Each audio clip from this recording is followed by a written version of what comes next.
How did you meet Stanislav Aseev, and what kind of person is he?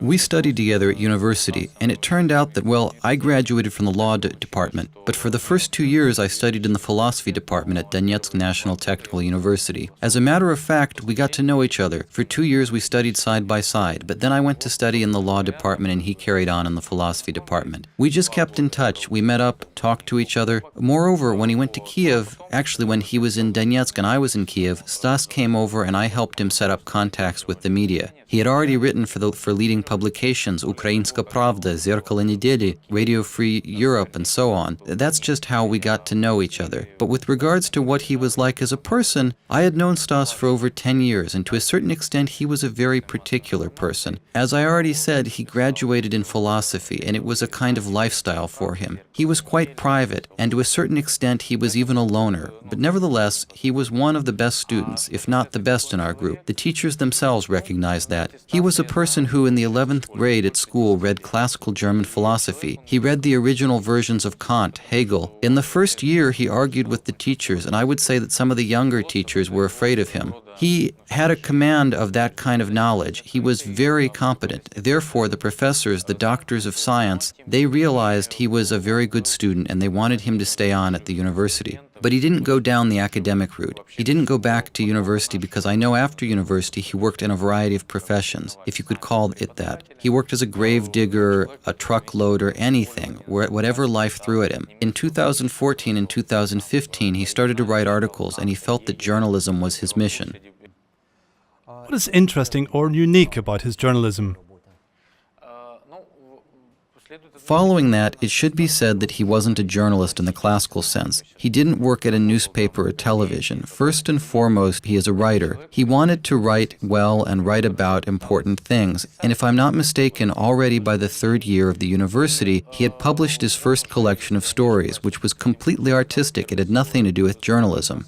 Then, in 2013, he was even published in a string of literary publications. Already by 2015, he started to write for leading Ukrainian media. That's how it happened. You surely understand that in Donetsk, it is a difficult working environment for journalists because it's very hard to practice objective journalism. For example, if a journalist comes from the United States, from Britain, or from Kyiv, in Donetsk they will never be able to write as well as the locals. And Stas was completely local. He grew up and was born in Makiiivka in Donetsk. He understood it well. He was good at writing texts. He started to write about the events that were happening there, his experiences, emotions, thoughts, and he published them on Facebook. Journalists from Kyiv started to get in touch with him on Facebook and invited him to write for their publications. In this way, he started to write. In fact, his work was unique insofar as no one else got the same feel for it. When someone is directly there and has the courage to stay there, directly in Donetsk, writing about what is going on there is no comparison, in fact. He stayed there for a few years, and that's how he got into journalism. Of course, everyone who knew him told him, we warned him, Stas, this won't end well. It's okay if you stop this. Sooner or later they'll find out your real name. Stas Vasin was his pseudonym, but his real name was Stanislav Aseev. He understood that, but he considered it his mission, his duty to stay in that territory and describe the events that were happening there. Could you tell us about his circumstances of his disappearance and how you found out about it?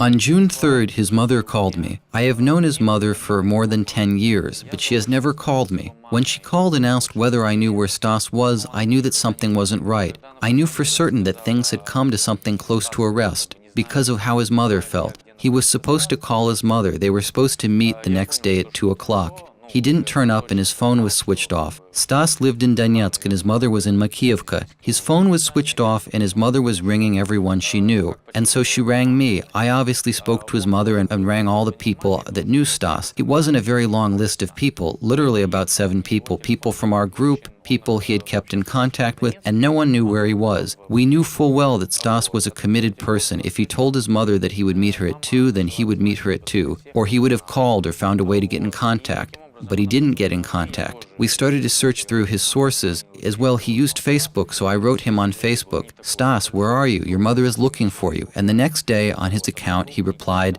as though nothing had happened, Hi, I was feeling a bit ill. So we started writing to each other. I know Stas well. It became clear, and I knew it wasn't Stas. He doesn't talk like that. If someone writes to you saying your mother is in tears, she's looking for you, she's even gotten in touch with the so-called police, and he says that it's nothing, he was just feeling a bit ill, well, it wouldn't be like that, because they have taken over his Facebook account. Straight away we posted on Facebook that everyone, his close circle, his friends on Facebook knew that it wasn't his account, because he wasn't just talking to me, but with everyone. Moreover, while he was under arrest, there had been a few posts on his Facebook and people thought it was him. Basically, our plan worked, so everyone knew about it, that Stas was being detained. That's how I found out about the fact he was in confinement.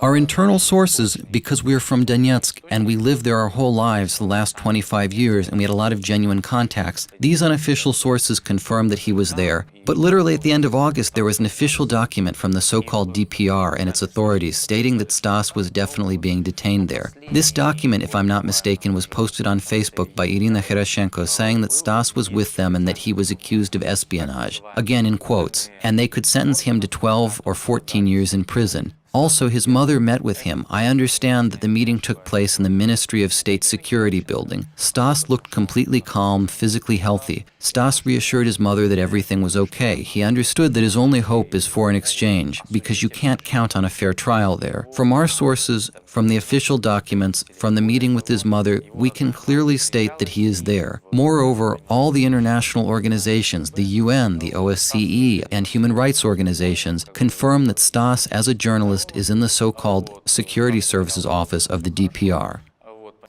Aseev is not hopeful for a fair trial in the so-called DPR, so what efforts are being made to free him? And if you hope that he will be set free, how will this come about? I think that it's not just Stas Aseev. We probably all know that we can't hope for a fair trial there. There has already been a number of examples where they've sentenced people who have never committed espionage, but they've received prison sentences in order to intimidate the population. Therefore, the only two possible options for Stas to return to Ukrainian territory are international pressure from the OSCE, the UN Special Mission, on this issue, to know that Stas is being held in reasonable conditions. The other option is the Minsk process, which is a hostage exchange, when the Ukrainian side, together with the so-called DPR, can exchange hostages. There is practically no other way. It's 99% certain that the only way Stas could be released to Ukrainian territory is through the Minsk process and an exchange of hostages.